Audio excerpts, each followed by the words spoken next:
Thank you for continuing to let me share with you my folktale arc, Raven Today. Chapter 2, Raven and the Dig Site. It had taken some time, but the souls of his children had eventually returned.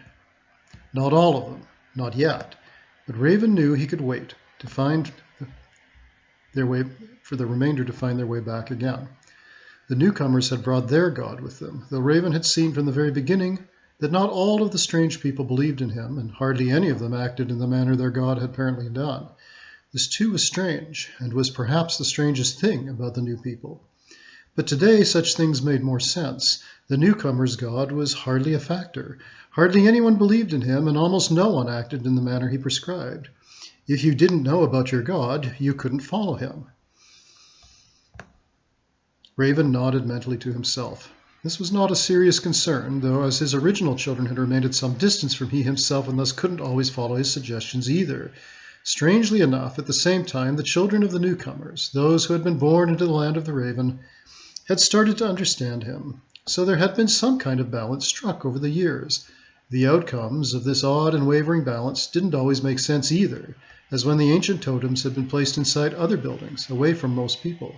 They no longer could speak, or rather, they continued to speak, but no one was either there to listen to them and speak in return, or those that did see them couldn't understand their language to begin with. His own likeness, once ubiquitous up and down the wild coastline, was certainly celebrated. People even wore it around their necks and fingers, but Raven himself had a hard time finding ways to gaze at it, and it had traveled around the world to places Raven had never heard of. People gave vast amounts of wealth, in the form of metal and paper and material of the huge nets, in order to find themselves in possession of his image and those of his friends and comrades alike, flattering in one way all of this new kind of attention, but not really the point. Just so, Raven was now flying low over a series of rocky outcrops near the large city, at the southern tip of the big island.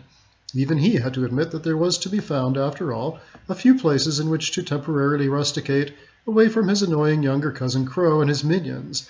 Why Crow always objected to his presence, Raven still couldn't fathom, but this had been going on forever, so he eventually just shrugged it off. And a hill from which one could see the entire city. A city was, after all, just a large village, but it was much noisier, and the people who lived there always seemed to be in a big hurry to get to some other part of it. In a true village, one could hear people singing or telling stories. The ads at work on a canoe or a new pole, or house frames might be heard as well. You could hear all of this in the giant village too, of course, but like all the other sounds that emanated therefrom, it was amplified, magnified far beyond its more ancient origins. Raven knew this also wasn't really the point, though, for as long as people continued to sing, tell stories, and work with their hands, they remained who they were, that is, people. And now coming into view was a small group of people who had dug several square holes into the earth. A funeral? There had been a memorial site here long ago. Perhaps the newcomers had discovered it and had now taken to burying their own dead with the ancestors of his original children. Here was an instance of people working with their hands and telling stories at the same time. Raven found that combination interesting enough to pause on his visit to the giant village and set down far enough away as to not distract the people, but close enough to hear their voices. And this is what he heard. "I remember coming to this place and hunting seal.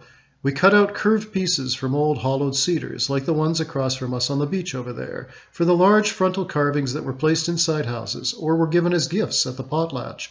You will know the famous artist Emily Carr. She used to sit out on this very point and do watercolors of my family," and so on.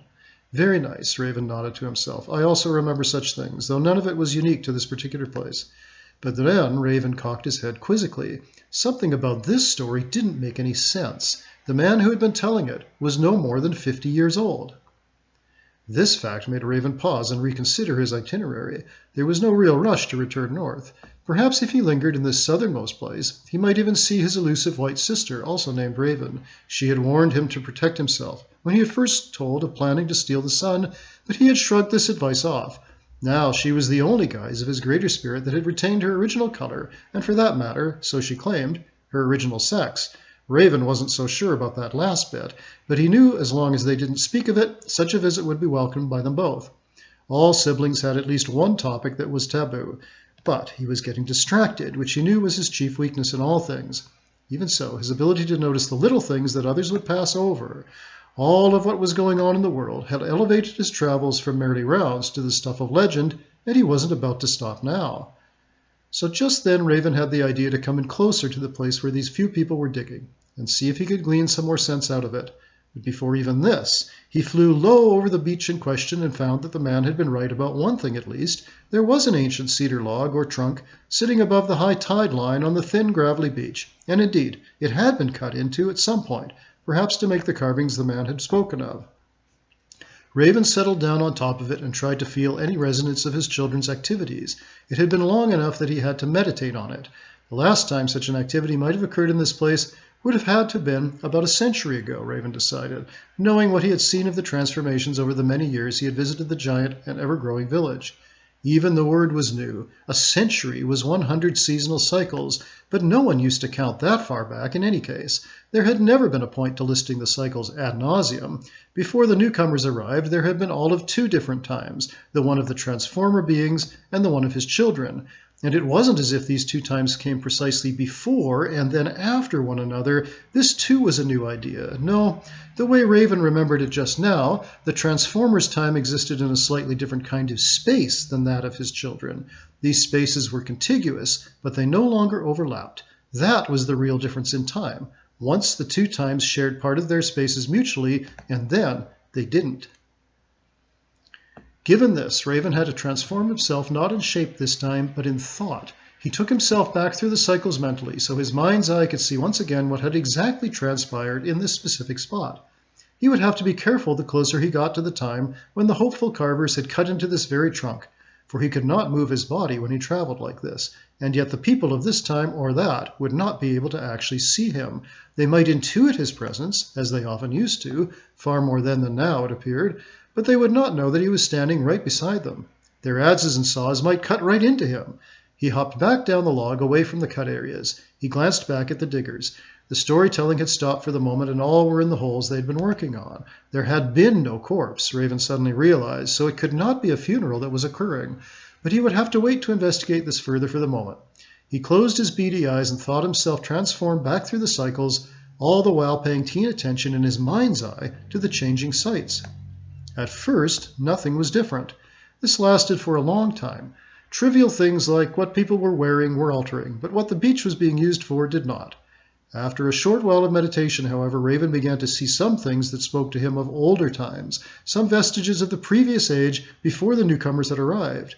Some few of his children were paddling canoes, landing on the beach. Some did have seal carcasses, and some were working out on the water around the smaller island that rested offshore to the south of the big one. There was someone painting at the far end of the beach now, and around the same time, right in front of his very beak, there were now a few men working on cutting up the cedar log upon which he sat. Well then, Raven thought to himself, the man's story was true. I guess I never doubted the events that were recounted in themselves. No, that wasn't the issue. The strange thing remained, how could this person be telling the story in the first place? Because it was impossible that he had been there for all of it. He must be a storyteller, like the newcomers' versions of an elder. Yes, Raven now agreed with his own thoughts. Someone else must have told him the story of the place, and then he retold it. This was often how it worked in any case, as human spirits could never recall the stuff of life from their past lives. Sometimes they intuited something about it, but it was never in the form of an actual memory, more like part of their inner character, as when one's animal spirit engaged you in the manner it had always done. Raven knew that a she-wolf had recently arrived in this area, and that its spirit had been animating an elder of the group of his children that lived around here. She swam out to all the smaller islands in this southernmost place and effected her rounds. Raven had not the time to catch up with her as yet, but he made a mental note to do so. But the point was, it was one's transformational being that remembered, if one could use this word, and not the person themselves. Raven realized all this in a piece that it was the same for him. After all, what had he just done but accessed his transformational being of beings to travel back through the cycles and revisit things that he would have himself seen in his person, and perhaps also in person, up and down the coast. Everywhere, cove or bay, with its little beach had been respectively used to find food or carve out cedar slabs for further work. The only difference was that he could do it while remaining his own person. Raven and his comrades did not actually die in return, as did his children, though it was true that sometimes their spirits committed their bodies to death and thereby moved on, as Whale did, and as she had planned to do just about 10 days ago or so. Raven once again had a moment to think gratitude in her direction. But all this time, when Raven had been distracted by his own musings, the regression of the cycles had carried on. The would-be carvers had vanished. The log was whole again, and now Raven found himself dropping a few feet onto the gravel as the log itself had suddenly disappeared as well. But before he could arrest this backward motion and put an end to his temporal meditation, he beheld a new vision. A handsome young woman, just matriculated from girlhood, had appeared before him. She was weeping piteously and imploring him. What? Raven had to focus in order to understand her language, as it was not one of his children, but a youth of the newcomers. Now that I am but a spirit, I see you, Raven. Please tell my family that I have returned. I even brought my body back with me so that they could rest easy. Please show it to them so it can be buried in its proper place. Raven regarded the pretty young woman with compassion. He cast his eyes round the beach and saw, to his shock, a body washed up on the sandy part. This was horrible, but it affirmed the woman's story. Her spirit had the strength and courage to bring its earthly vessel back from the place of its demise. But where was this? My lady of the visitors, how is it that you have died? And why did you bring your body to this place? I am saddened by your death, and I hope you will seek to return, as those spirits of my own children always do. I can help you, if you wish, attain this goal which may be strange to you. At this the woman started and blinked. It was clear that she had never once thought of such a thing, nor even had an inkling that it was possible.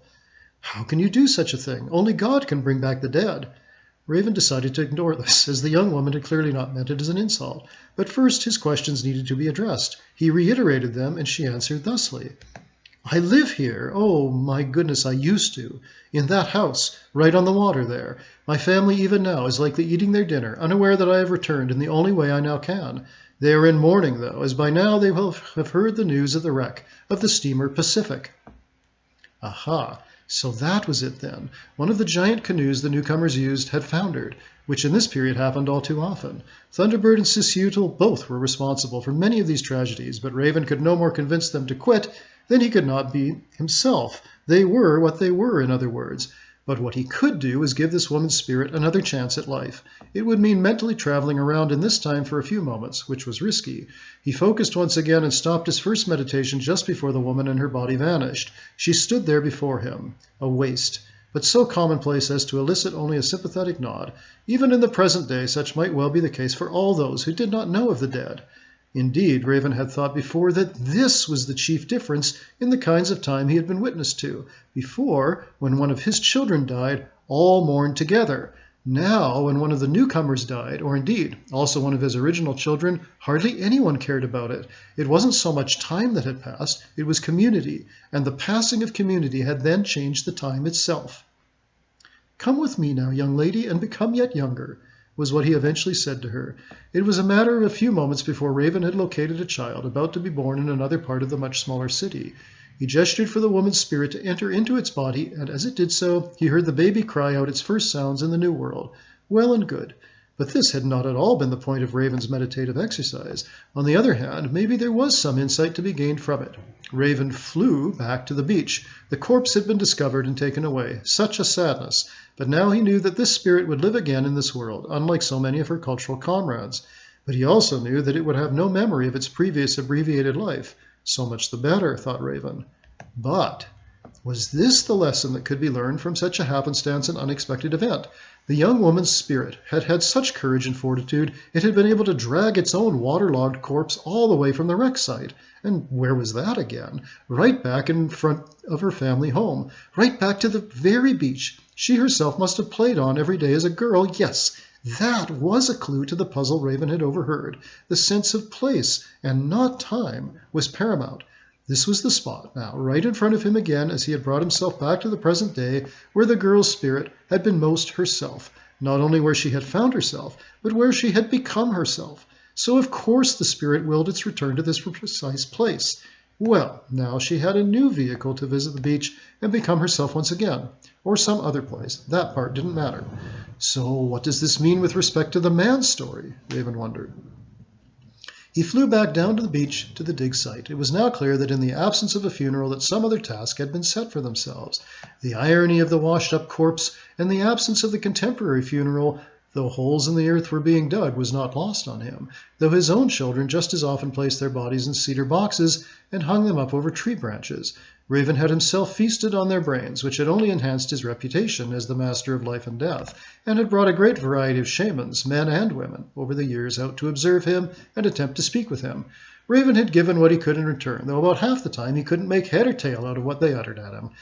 But he knew they understood him, or had convinced themselves they did at any rate. There really was no difference in the end. That was the essence of faith, Raven supposed, and that, along with community, had also been to a great extent lost. Even so, it was equally clear that other things had been gained in their stead. No more mission schools, into which his children had been herded with the sole purpose of destroying their connection to place, and thereby transforming their consciousness into a singular thing, never to return. Well, that was a very good thing. For about the same amount of cycles as Raven had just meditated himself back through, the souls of his original children had been stopped from returning simply because they had been excerpted in life by the newcomer's sensibilities and mission. But this had now been overcome, and as Raven had already noted, it was a great relief to observe from his vantage point the old spirits regaining form anew, after too long a wait. Before, they couldn't wait to come back, and spent only the barest minimum of time in the spirit world. He knew that the guardian had to sometimes growl at them to stay put for the requisite time, and even then, fierce fangs and clasping claws were not enough to deter a few intrepid souls from simply whisking right by her and back into the world in a trice. These souls did remember, and with a sudden start that made Raven almost fall from the sky, he had realized what might be going on. He approached the little group of diggers. Were there clams to be found this far up the beach? Surely not. What then were they up to? He saw papers and other equipment designed for measuring things. He saw little collections of old objects with which he had once been quite familiar. No one used such things anymore and hadn't for a long time. They must be the remains of the place, as it was before then. Yes, that was it. These people were trying to recover in their own way what he had just done in his. It was a physical meditation on the nature of history. Just as they could not transform their bodies at will, so they could not see into the past in any other way. Still, how clever to have thought of another way, to observe what no longer existed. Raven was impressed, and yet the leader of this group had told his stories as if he had really been there. Raven could of course understand that between hearing tales from others and adding this new idea of digging into the earth and rediscovering ancient things that still lasted beneath the surface, one could tell a credible story. But even so, not in the first person. No one told stories like that unless you were a transformer being yourself.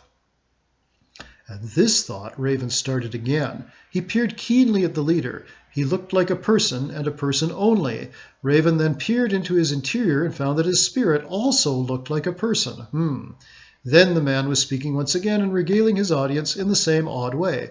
It was interesting, just as an aside, that his younger companions seemed not to balk at or attempt to correct him. He did notice them casting each other the odd sidelong glance, but they were careful not to let their leader see it. So this was an elder, of sorts, and his apprentices, just like the artist and his or her students in the villages of his children. This was not carving or canoe-making that was being taught, but it was also not unrelated. Some of the objects that had been resurrected from their earthly graves were carving tools. Very interesting. Raven now poked around the tables that had been set up, and of course it was not long before the people noticed him.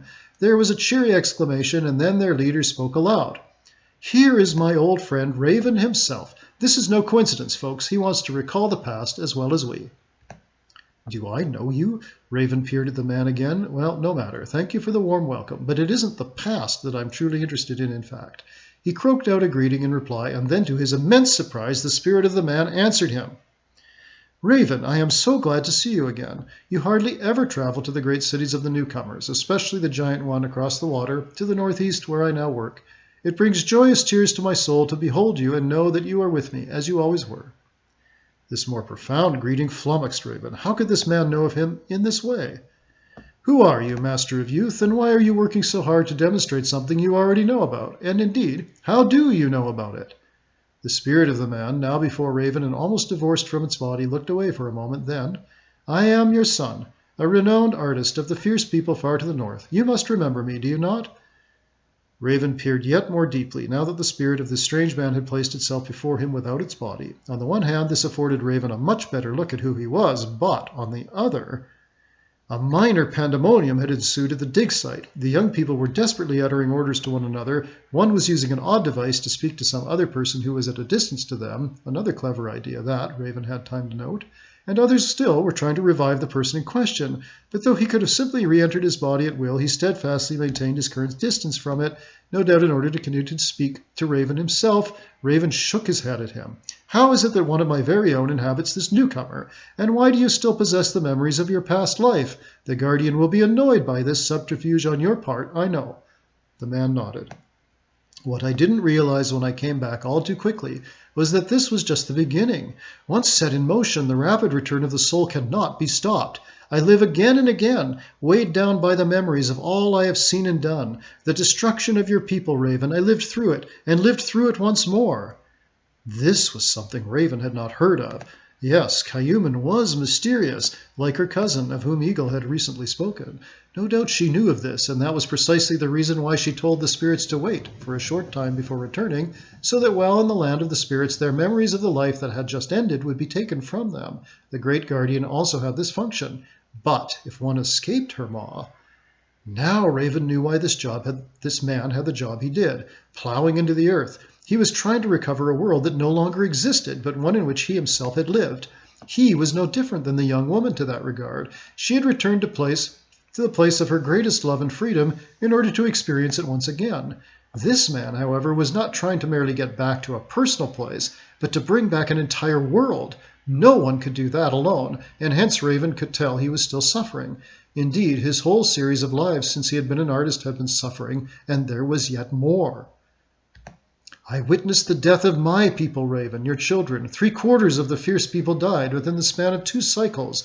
You yourself watched over us. Is it any wonder that a few of us sought to escape the influence of the Guardian and return as soon as possible?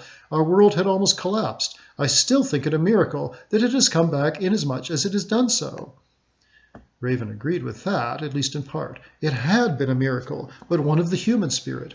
Raven had shepherded this greater collective spirit, but it was the human persons themselves, men and women, and even some others who were both, who had actually survived and done the work necessary to resurrect the coastal culture as a whole. It was writ large what the young woman, a child of the newcomers, had been able to accomplish. So there was a direct link between his original children and those who had been born in his land. The young woman had understood the link at a personal level, the correct way, but this man had not. He had taken it upon himself to bring back the whole world that had been lost, and thereby he had lost himself. "My son, even I don't remember you as you were. Of course I know of your work, that which has survived. It is now in places the people you teach call museums. It is held as if sacred, but this is how people recall one another to themselves through their works, and not through their being. You have overstepped your nature, and thus have suffered needlessly. I am in your hands, then. Please end this unending cycle and let me start anew." The man replied. Raven intuited that these would be the final words this man would speak to him, and just then he observed the man getting up out of the trench, much to the amazement and relief of his young charges. There was no point in lingering just here. He would have to fly back north and deep into the primeval forest to find Cayuman and inform her of this state of affairs. She would then proceed to hunt the man down, forcing the spirit to commit a horrifying act, but it was the only way, and this was his clear request. So Raven arced up into the sky and left the still distracted group of newcomers below him. It was not as if they were wasting their time in principle, but you couldn't bring back an entire world by digging up its scraps. Even Raven admitted that his temporal meditations were visions only, and hardly ever visionary. But they did allow him to help out here and there, as he had done with the woman. This digging up of the earth might be similar then. Some new, long-forgotten knowledge, now known, but also known again. This was the material version of what should not be that spiritual, for to recall the past as one had actually lived it took all the presence away from the present. So one of his own sons had made this mistake, unwittingly, and now he had to help him correct it, like any parent would. To that end, and that end alone, Raven now progressed. It was always a chore tracking down the Guardian. He hadn't seen her in a long while, and like Killer Whale, she was an irascible character who did her own thing. But she was compassionate by nature, unlike Sisutel and a few others, and Raven always knew that he could bring her round to his wishes. Raven had placed a tiny part of himself into a ring that one of the young women working on the dig was wearing, one with his image on it. This would enable him to be in 2 places at once, as it were. Then another realization. This was precisely what persons could not do, even in death. The spirit was one thing and one thing only. It traveled, like Raven, throughout the world in life, and then rested for a short time between each life, forgetting and starting anew. And almost all spirits willed this to be thus. Why had this man forsaken such a gift? It was because the suffering of the illness caused cultural collapse, and the further iniquity of the mission schools had pushed him to ignore his own spirit's calling to forget and move forward. He clearly felt a duty not only to recollect the suffering, but to own it. But in turn, it had ended up owning him, just as with so many of the unwell people of his Raven's own time, all of his children who were suffering today from addiction, as it was now called. Raven knew it only as a kind of compulsive inability to forget, exactly what the whole purpose and nature of the Guardian was about. Raven found himself getting more and more agitated as he flew ever northward. He was now over the great trees of the remaining forests of the Big Island. Cayuman would be down in there somewhere, but where? There was something much bigger to all of this yet again, Raven now thought. The courage that regained the place where human love and freedom was born, that shown by the young woman, was a kind of forgetting and remembering at the same time. It was the remembrance of memory without the burden of specific memories. That was it, Raven croaked to himself now. One had to forget what one lived through, while at once recalling that one had in fact lived. Only in this way could the spirit live again. This poor man, his own son, had been living the same life over and over again, even though he had changed bodies and had been born again. But such a rebirth was a false one after all. The great cat of the deep and dark forest was quite clever, if single-minded, Raven admitted. She knew of such things and therefore acted to protect the human spirit from falling into the trap of compulsion, obsession, and the inability to step forward into the unknown. Indeed, the Guardian was fearless in that respect, for even Raven and his best friend Eagle looked ahead to see where they might be going. Only Bear appeared to be like the Guardian in this respect, simply not needing to plan ahead and just going forward. Of course, people couldn't be entirely like these two intrepid spirits, but in their own way they had learned to step forward and not live in the past. Well, some of them had. It was just like the artist, Raven now thought somewhat sardonically, to imagine that he or she was not only the vehicle for culture as a whole, but that this also meant that it was somehow their personal duty to carry the entire weight of culture around their backs, as it were. Indeed, this was the error that had led to the larger error of escaping one's human fate. His own son, the famous artist of the Northern Archipelago, no doubt, had this impression of himself. At one level, it was a noble ideal, but in reality, the artist had to accept that his work spoke for the culture, and not he himself. And further, no single artist's work could capture the culture in its entirety.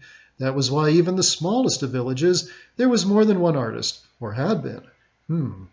Raven tried to calm himself down. He needed to focus and intuit where Cayuman was and not go on and on about the reasons he was so annoyed by his own son's mistakes. Wasn't that always the case, though, he asked himself. The parent blames himself, and yet his son didn't blame him. And much more profoundly, Raven realized that he had also not blamed him for the near destruction of their shared world and the suffering he had lived through in the first life he could recall to himself.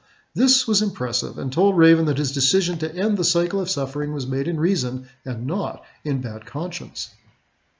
And with that realization, Raven saw the Guardian below him through a gap in the forest canopy. She was slumbering on a wide flat rock that had been warmed up by the sunlight that had managed to get through the foliage above, as she loved to do. Raven settled down on a branch just above her and waited. There was no point in awakening her himself, and in not doing so, Raven knew that the Guardian would be more amenable to his request. After a long flight, he himself rested until he heard the big cat stir. Then he croaked out his usual greeting to her. "Why, Raven, how pleasant to see you again. What brings you so deep into the forest? I must tell you that I am so happy to have not lost one of my children for a very long time now," said she, recalling how long ago Raven had rescued her daughter. Raven bobbed his head. "I have a request, Cayuman, and one that will first dismay you, but I hope you will rely on your nature in the end and help me return a lost soul to a new life."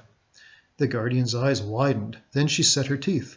"I am ready for the hunt, old friend, but cannot Eagle find this soul?"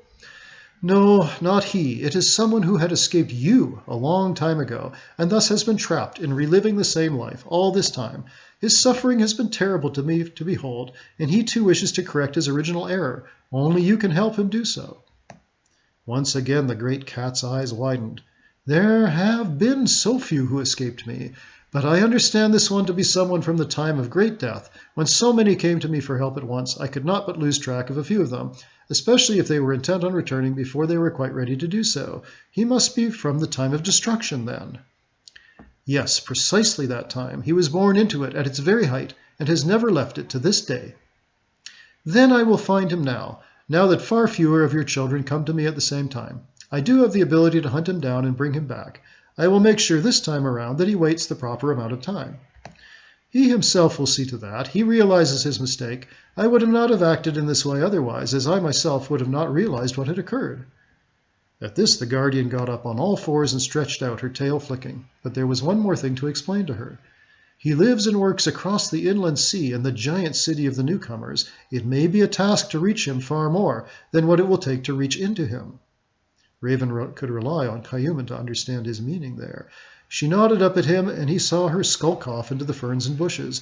Raven knew that Cayuman could swim if she really had to, but of course she hated getting her fur wet. On the other hand, it would be easier for her to go across the water from the big island than for her to wander into the city from the east or north, coming out of the forests on the mainland side, for then she would have to negotiate the whole of the giant city and risk being accosted by the millions who lived there. Millions! Raven shook his head at such a number. His land could not support so many by itself. Here, then, was yet more evidence that the world had been enlarged far beyond the limits of its original peoples. No one could now survive without being connected in many ways to places far away from their own home. It was quite literally a new world that had wrought itself, just as each individual spirit began anew. The world spirit, it must then be, had the same ability as did individual persons, Raven now thought. He flew lazily to another place in the forest where it met the sea. This would be as good a place as any to welcome Cayuman's return. For 3 days he waited, but the news he heard did not come from the source he had been expecting. Rather, a tiny voice in his head told him of it, and Raven remembered the ring. The young woman had evidently kept it on her finger and then had heard of the act that Raven dreaded, but at the same time desired. He took off, following the directions of the part of his own ambient and deep soul. He eventually found the woman in question, in grief, in the midst of the great city of the newcomers. Along the way he had noted that the guardian was heading in the other direction. Well, he would catch up with her presently, as even he could fly far faster than she could swim. And now that he was once again in the presence of the ring-bearer, he was stunned, for this woman was animated by the very same spirit as had been the young woman washed up on the beach, and she had been working that very place to recover its past. This was astonishing, if altogether fitting. Raven himself was amazed by this connection, though he immediately understood its import. And now that the young woman was asleep, having drowned her waking consciousness in its own passing sorrows, he was able to engage with her spirit once again. "My dear lady, you have traveled far, and yet not at all. Remember me? I took you from your home and gave you new life." "Oh, yes, yes, I do. I thank you once again, great blackbird. How strange to see you again now of all times. Do you know what has occurred? My teacher, my mentor, is dead, horribly dead. He shot himself in the head. The blood was everywhere. But he had planned it, Raven. He planned things so that others would not have to deal with the actual mess he made." Raven was impressed with this, though it was not of any ultimate import. Perhaps in acknowledging the presence of the guardian, he had made these final adjustments to his more profound act. Either way, the thing was done. The spirit of one of his own sons would now be traveling through the dark tunnel to the other side, Cayuman at his side, guiding him there and monitoring his stay. Who he came back was now also not important.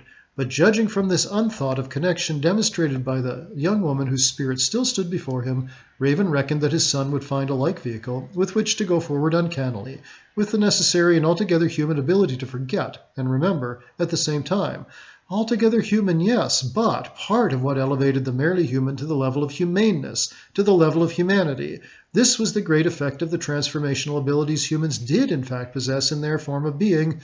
Raven cocked his head at the woman and replied, "Young sister, I implore you to forget the horror and keep your memory of what he taught you. You are now one of those who is both the new and the old, one of my new children. Your ring attests to this. It allowed me to place myself close beside you and has led me back to where you sleep. You are the future, and it is to that future that your teacher has now given himself after too long a time without any future at all." The woman's eyes now widened in the manner Raven had just seen the guardian's, only even wider. He croaked out a farewell. Raven knew that the woman would recall this brief visit only as if it were a dream, but no matter. Her soul knew of it, both of its duty and the means towards it. Flying back toward the big island now, he soon caught up with Cayuman, displaying all of her fierce determination in her return. Even Sisutel would not bother her, though she was swimming in deep water. But this was not a concern. Instead, Raven greeted her and said, "Velvet One, I am in your debt. My son will finally have the life to which he is entitled, to which all my children deserve and must strive towards. I thank you, and will fly along with you until you regain the forested shoreline." "Not at all, my old croaky friend. I am repaying a debt that I incurred long ago by the loss of my daughter. Now she too has gone through a number of cycles and her spirit is still with us."